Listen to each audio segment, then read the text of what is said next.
अपवार होगा। औरंग और उसकी सल्तनत को जला के राख कर देंगे।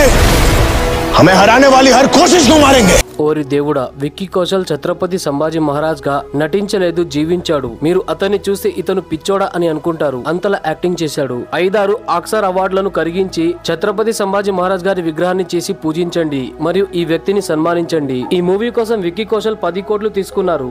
10 కోట్లు కాదు, ఆయనకి 100 కోట్లు ఇచ్చినా తక్కువే. ఒక మూవీ వస్తుంది మరియు నువ్వు ఎవరో చెప్పు అని అడుగుతుంది, అలాంటి మూవీ ఇది. ఈ మూవీ మరాఠా ఎంపైర్ ఏ విధంగా ఉండేదో మనకి కళ్ళకి కట్టినట్టు చూపిస్తుంది. అదే విధంగా మన దేశంలో ఎన్నో రాష్ట్రాలు ఉంటే కేవలం మరాఠా ఎంపైర్ కి మాత్రమే మహా అని ఎందుకు పెట్టారు, అంటే మహారాష్ట్ర అని ఎందుకు పేరు వచ్చింది అనేది మీకు ఈ మూవీ చూస్తే అర్థమవుతుంది. ఈ మూవీని చూస్తే మీకు గుజ్బంస్ వస్తుంది. ఈ మూవీని చూస్తున్నంత సేపు థియేటర్ మొత్తం సైలెంట్ గా ఉంది, కొంచెం కూడా శబ్దం రావడం లేదు. కానీ కంటి నుంచి అందరికి కూడా కన్నీళ్లు కారుతున్నాయి. స్క్రీన్ మీద ఏం నడుస్తుందో అసలు ఎవరు కూడా చూడలేకపోతున్నారు. ఈ మూవీ క్లైమాక్స్ చూస్తే ప్రతి ఒక్కరికి కూడా ఏడుపు వస్తుంది. ఈ మూవీలో కూడా కొన్ని నెగటివ్స్ ఉన్నాయి. దాంట్లో ఫస్ట్ నెగటివ్ రష్మిక మందన గారు అసలు సరిగ్గా ఇందులో నటించలేదు అని చెప్పాలి.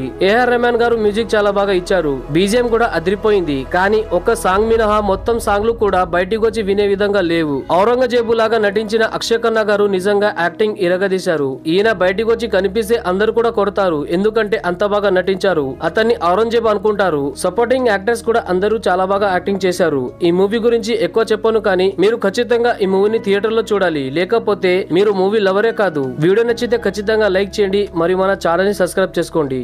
జై భవానీ, జై శివాజీ.